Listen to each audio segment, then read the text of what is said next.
Welcome back, everybody. Today we're getting ready to start the last topic of this short chapter, which is going to involve kind of a combination of the two topics that we discussed in our last two classes.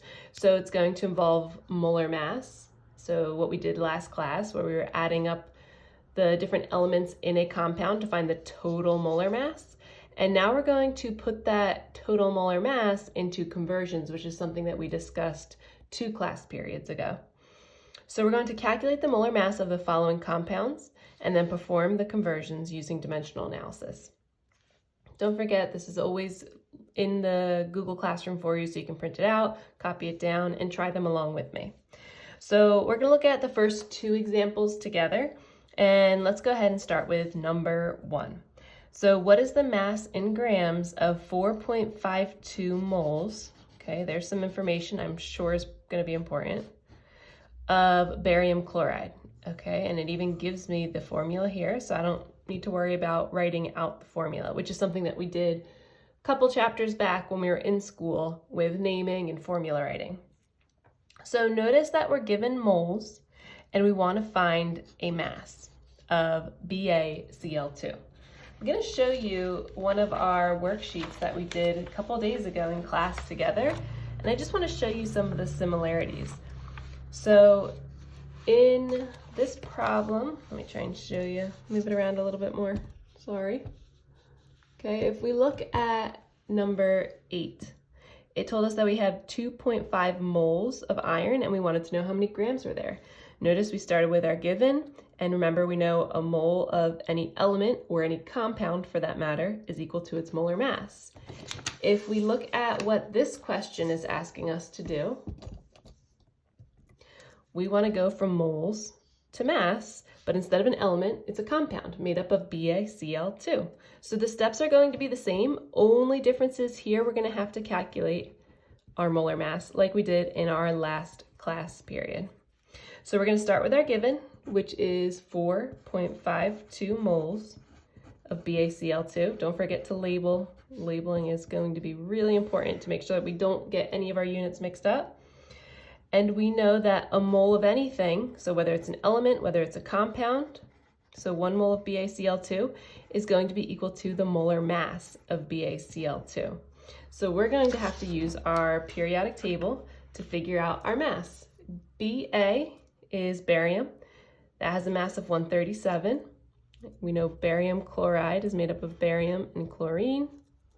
We have 1 chlorine present, so it's going to be 1 times, like we said here, that 137.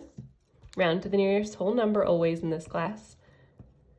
And then chlorine, we have 2 chlorines, each with a mass of, let's take a look, 35.4. Round to the nearest whole number, that's just going to be 35.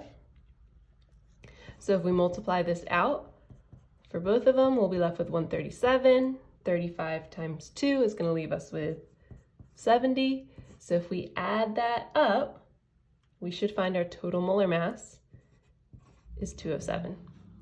So when we go to make this conversion, we know a mole of any compound is equal to its molar mass, which we just calculated was 207 grams of barium chloride. So we multiply this out, 4.52 times 207.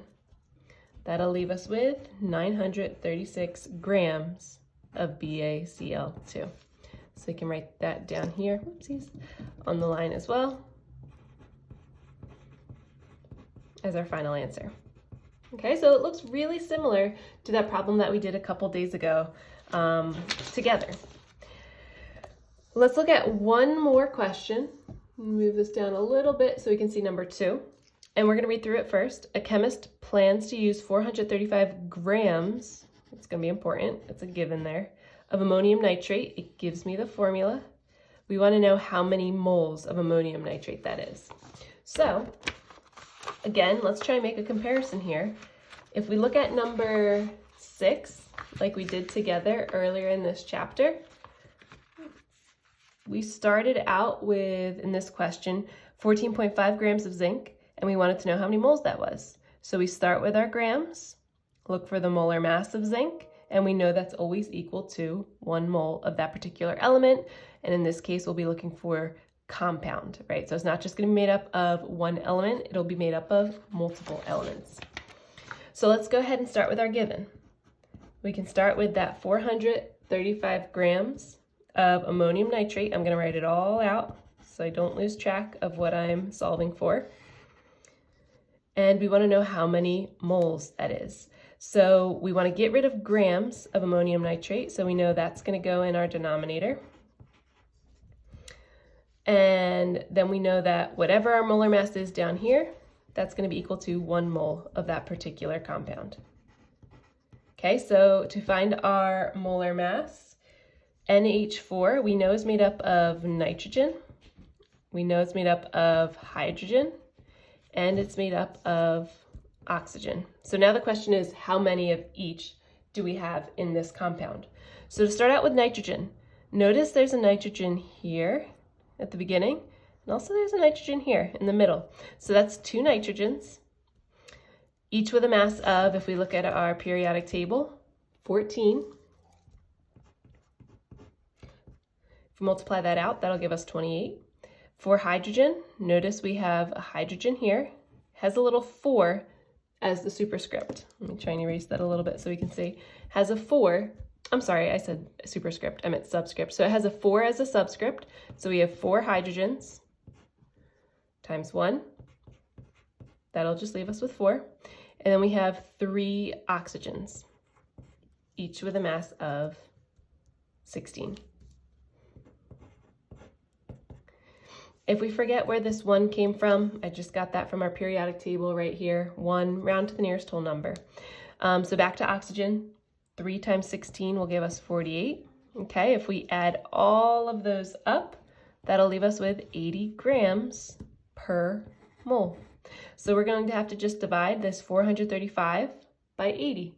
Okay, we could say 435 times 1 divided by 80, but we know that 1 isn't really going to change our math there. So we're really just left with 435 divided by 80, and that should leave us with 5.44 moles of NH4NO3. All right, so there are 3 other problems down here for you to try out. Don't forget to look at your periodic table to help you with the molar masses. If you don't have yours from class, of course, you can use one online and just round to the nearest whole number. We should end up with very similar numbers, if not exactly the same. All right, so keep up the great work. Let me know if you have any questions.